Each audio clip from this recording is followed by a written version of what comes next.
Imagine if you could use a drone to stop floods by changing the weather. That's right, this video I'm going to be brainstorming and landing on a goal for our UAV project to specialize in. I'm Seep and I'm only 19 years old. I'm trying to engineer and develop a UAV company from the ground up with the goal to save lives in some way. I'm a business student, but my college allows me to work on this full time, and I've been working on this for over 4 months and I've learned more than I did in my entire life. It is crazy. I take you guys along with the progress and knowledge every single week, and that has caused many volunteers to come together and develop this drone with actual experienced people. 30 of them. Welcome to engineering a UAV drone swarm week 13 and 14.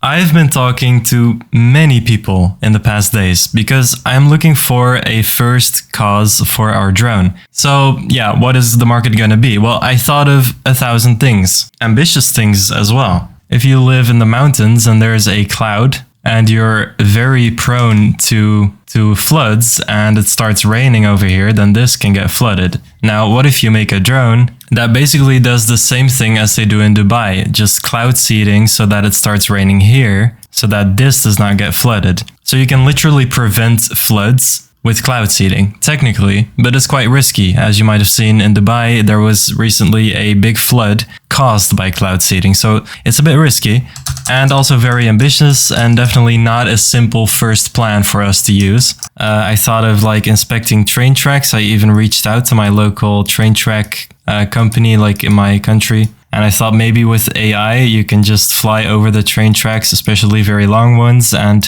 detect things that might be wrong with it. And of course, our drone would have a long range, so that would be good. There's an issue with this because there's already trains that do that. They just drive over it at high speeds. Like you got way better resolution and you can go faster and stuff like that. It's more expensive, but I mean, they'll probably still continue doing that anyways, and they can do a better of a job like that.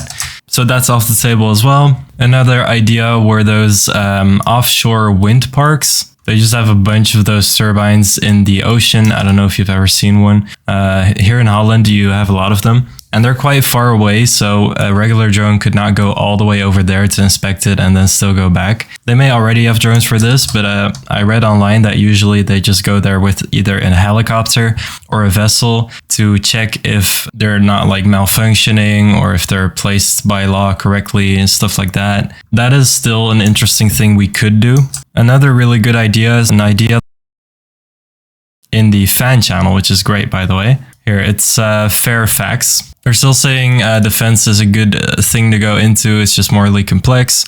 But he was also talking about a sniffer plane. And this is just a plane that goes over the sea and scans or takes in and analyzes the fumes, exhaust fumes from boats to make sure that they are at the correct pollution rates. Now, of course, they're using planes, and I feel like this could be done with drones instead. So yeah, of course, this would save a lot of money if you can do this by drone. So that is definitely a good idea as well, but still not the easiest.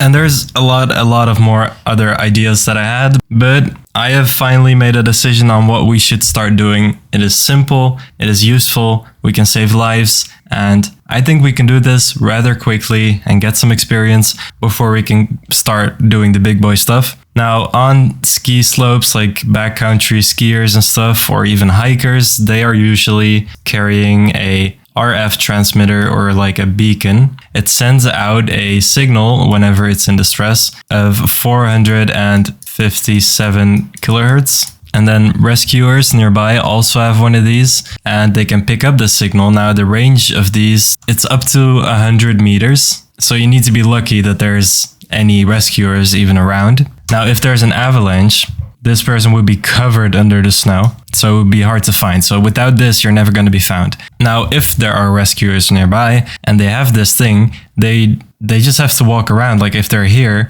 they can go that direction and then they'll see, oh, the signal is getting weaker.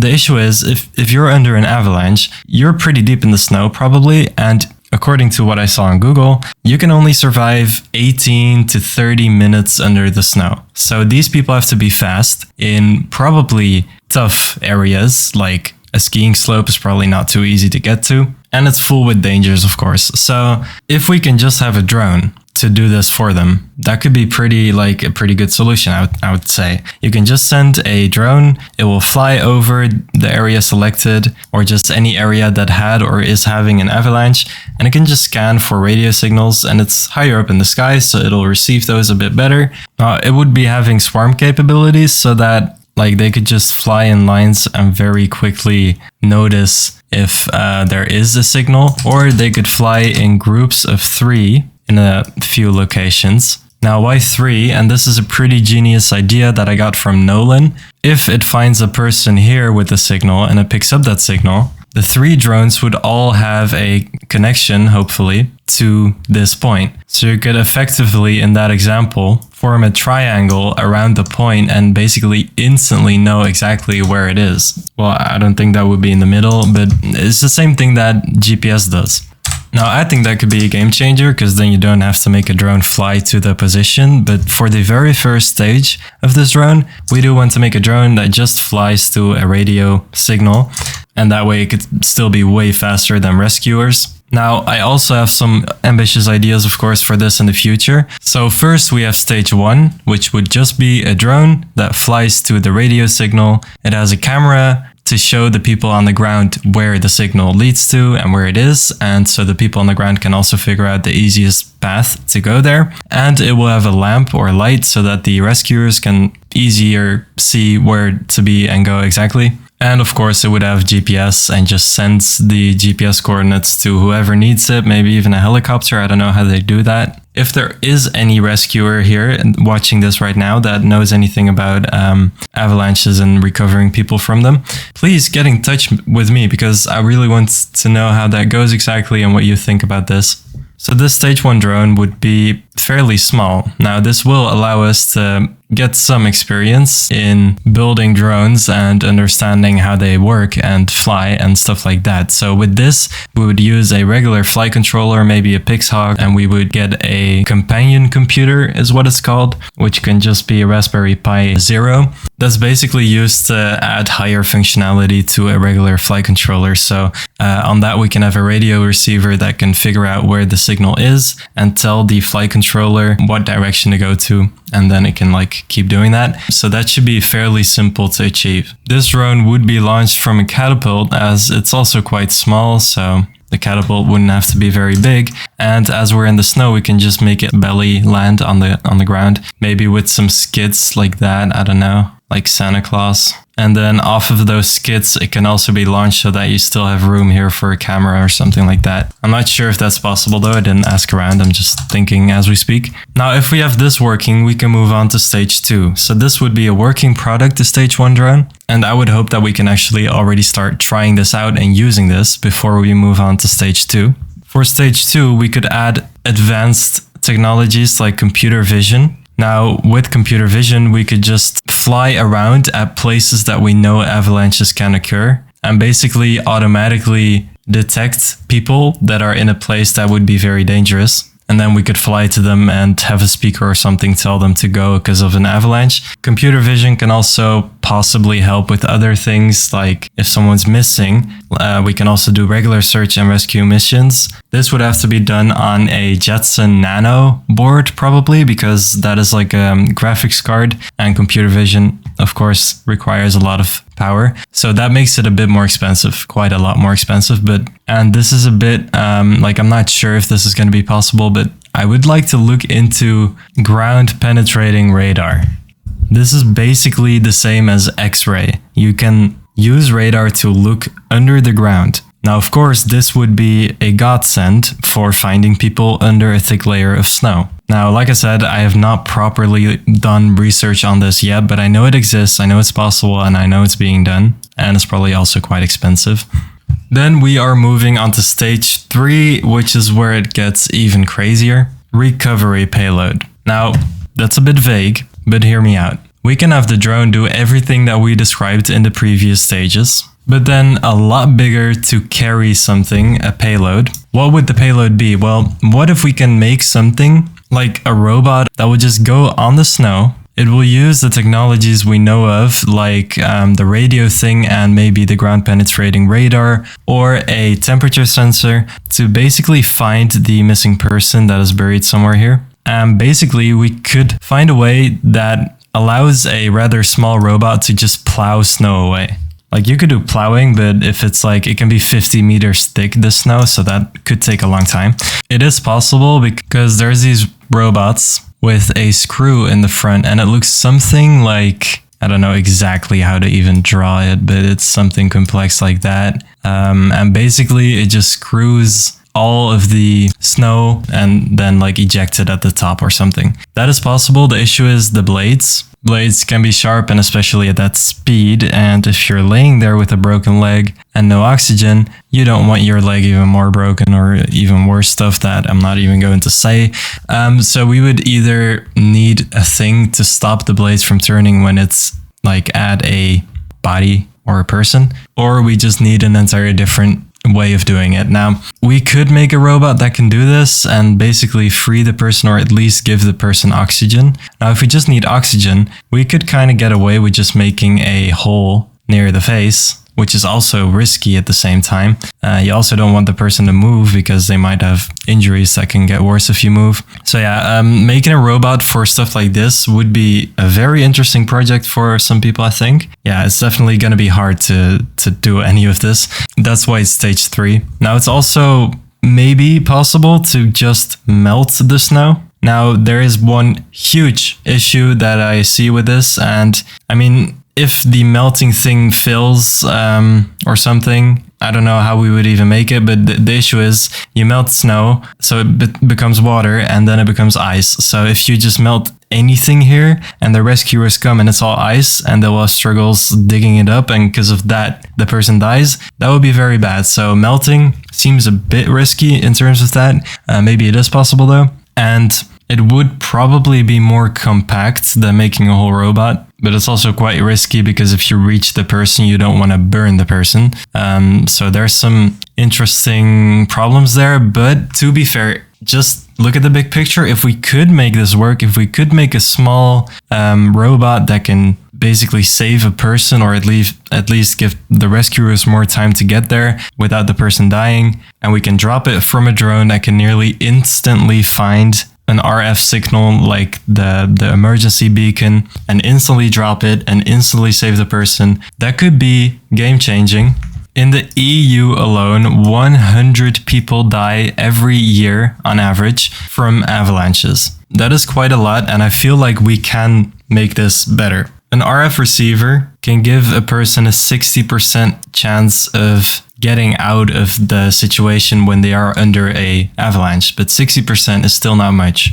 We know when avalanches take place, so why not get a lot of drones and make sure to always scan the place. When it finds one of these receivers, which a lot of these people have those receivers and still die, when they find those receivers, they can instantly save the person and the drone will be happy. That does not look happy. That looks like a shark now. No, that is even worse. Oh yeah, that's how you do it. All right, but it still looks like a shark. Stage 1, no swarm capabilities. Stage 2 would include swarm capabilities. Stage 3, I think so. But if we can make the stage 3 drone just for dropping the payload, then we can basically just have a bunch of the stage 2 drones and one stage 3 drone, or a few, for if it actually needs to drop something, and these can just continue looking for people. Now we can make these drones small and cheap so that we can get a lot of them in the air in no time. Basically, I think this is a fairly simple and good and smart idea to get started with. Now, this is just not our entire life goal for Navius.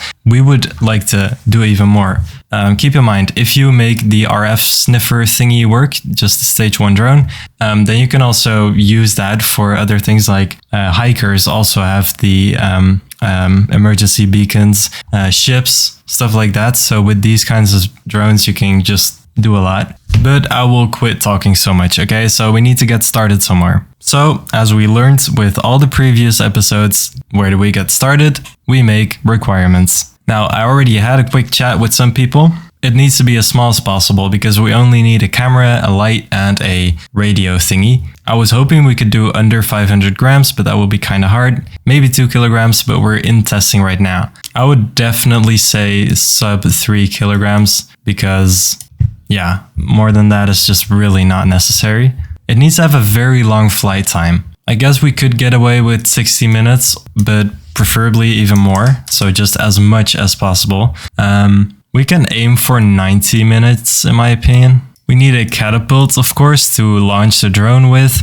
We probably need to find out if we can automatically belly land it. And all this needs to be relatively cheap, of course. I did look into a few things. So for the system, you basically have the main flight controller. In that, you can put another computer called the companion computer, which can be a Raspberry Pi, for example. So the main flight controller basically controls the things that are directly necessary for flying. This is where you send your remote controls to. And when you tell it to go forward, it will make the drone go forward the right way.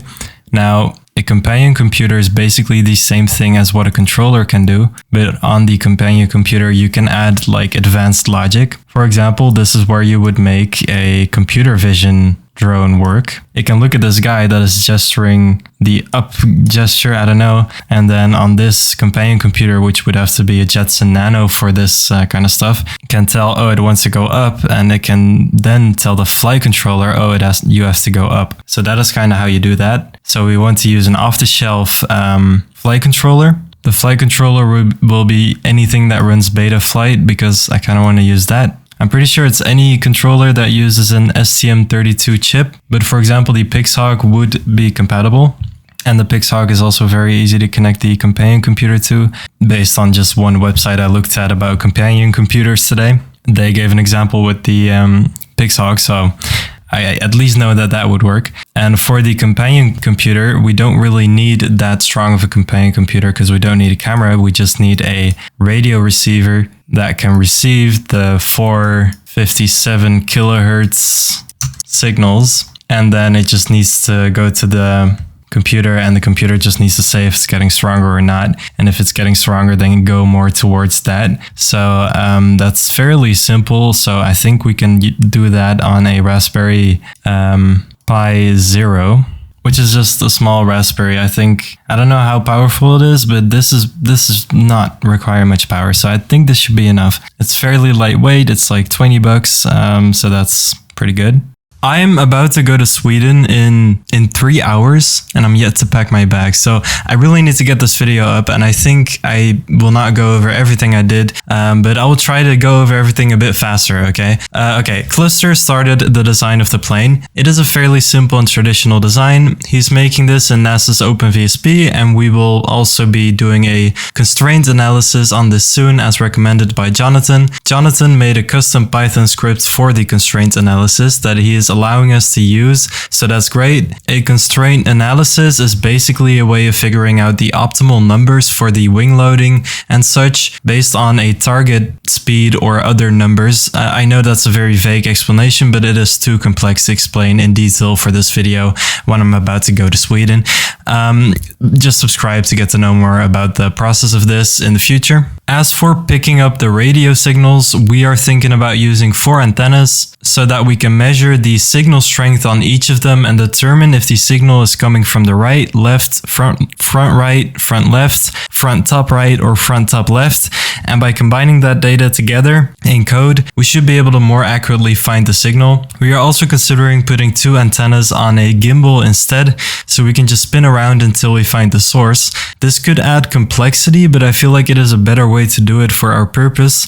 This also allows us to add a camera or something on the gimbal to more accurately provide information on where the person is and if they're covered in snow or not. So the upcoming weeks we will debate this a bit more. Leave your suggestions in the comments. I've asked Jordy to design a catapult for the drone. He said you can make a really powerful one using gas, but I would prefer just using springs so we can just like load the catapult by hand or wind it up with an electric motor. I don't know how it works exactly, but I've seen some designs. Jordy is currently moving though, so he has not yet started on the design, but I will keep you guys up to date on this progress as well in the future. The drone will will probably be made from fiberglass, but we still need to do testing on this. We probably have to use heating elements to ensure the flight control surfaces don't freeze, but there are also de-icing coatings to consider using if it's user-friendly enough. I'm pretty sure on the electronics though, we will definitely use a Pixhawk as they're just great, and I've been recommended a Pixhawk by literally everyone in the field, along with a Raspberry Pi 3 or Pi 0, dependent on how much computer power we end up needing. The communication between the Raspberry and Pixhawk can be done using Mavlink, which is a communication protocol, I think. RGPilot has good integration for this, and we already figured out how to send commands through a Python script, so that is all pretty straightforward. We can just tell it exactly what to do and stuff like that. All in all, there's a lot of progress that has been made. I wanted to mention and cover so much more in this video. For example, Joshua, that has been working on the offline navigation simulation, and all of the progress he made on that in the past weeks. But the truth is that this video is getting super long. I've been telling Joshua for a while that now I will mention them in like the next video. I keep saying that, and I always end up not being able to fit it in.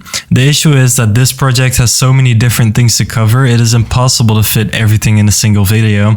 But what Joshua has been doing deserves more than a 10-second update. It requires like a proper explanation, and in my opinion, he deserves an entire video of his own. Sadly, in 4 hours I need to leave, no 3 hours I need to leave the house to go on the 1 week trip.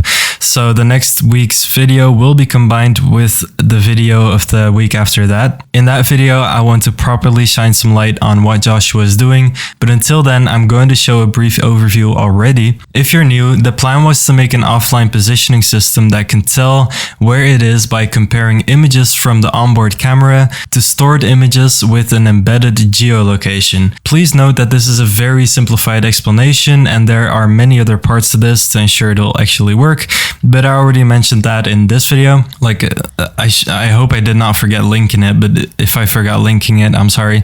It's a video with like a PCB thumbnail. To test if my plans would work in the real world, I wanted to make a simulation of this. Around that time, Joshua joined our team, and he said he would like to make a simulation in Gazebo. Gazebo is a platform where you can build simulations for avionics, I believe, and it ended up being quite complex. Joshua has been working on this since the 23rd of April, and after a lot of digging, coding, fixing issues, frustration that I will all go into next video, he's currently at this stage. So Joshua always makes videos where he talks a little bit about what he did, and one of the videos is this one. This is the latest video, and I will just give you some commentary because I don't think he's going to talk on this one. It's just a bit of a showcase, but it's really great that he's making these videos. Mission flight mode. Yeah, that voice, we got to work on that. Yeah, so I'll just mute it because he's not going to talk, but yeah, so as you can see, it's basically a drone with VTOL, so it takes off in VTOL as well. Here there's a ground control software, and I think he's using PX4, which is an open source software, kind of like RGPilot, but then different. And that is, I believe, the same thing. I think it's developed by the same people that make the Pixhawk. Now, fun fact, I cannot say too much, but I'm probably going to have a meeting with the chief technology operator of the main sponsor of Pixhawk, and yeah, it's a very long story on how I got there, but just via, and I really don't even know if I will, but I think I will. Like, there's a chance. Okay, so as you can see, he made the entire mission planning system work really well. So as you can see in the corners, it turns very smoothly like that, and it just flies well in general. And I think this is all autonomous flight. So yeah, the map that you see right here is basically loaded in from oh wait, I'm not sure. Either this is from Google Satellite, either this one, I think the one that you see at the bottom here is from Google Satellite. And then I think this one is the pictures provided to us by a someone in the team who had some images taken by a real UAV that they didn't need anymore, so they told us that we can use it. So really big thank you to that person. But maybe one of them, because I think it was better quality, so I don't think this one at the bottom is that one. Or maybe no, it's not. Well, anyways, we want to simulate it realistically, so it would make sense to have the bad quality version. That's one of the, I don't even know how to explain all of this. I'm just saying, this needs a whole new video on this topic, because right now I'm rambling and I cannot compactly explain what I even mean mean. But basically, he got all the systems working. Now it's time to make the actual part work, okay? The simulation is basically set up. Now it's time to make the offline positioning work. So it's really exciting. Now, I don't think I've shown this before, but Xenos, the legend that he is, he just made this drone. He made the PCB and he made this drone and put the PCB inside of this box underneath the drone and just made a whole test setup to basically make our own custom PCB. Here's a video. After a lot of head scratching, he made the motor spin. There's a video of that. Nice. So big shout out to Xenos, he's still doing insanely well. Joshua, thank you so much. I could never. This is insane, and I think everyone should comment something nice to Joshua. Show him some appreciation. He genuinely spent a lot of time and effort on this. Right now, I need to get going. I still need to pack my bags and get this video out. I'm sorry if I forgot to mention some things, and I'm sorry if this last part is edited very badly, but I hope you guys are, I still hope you guys are as excited as I am for this new goal and making some quick and good progress. If you want to talk to me, you can join the fan server, but you can also join the team if you want. To do that, you need to fill in the form in the description. During my trip, we will still be making progress. I just won't be able to show it yet because I don't have a microphone and stuff. Anyways, please subscribe and I will see you all in the next video.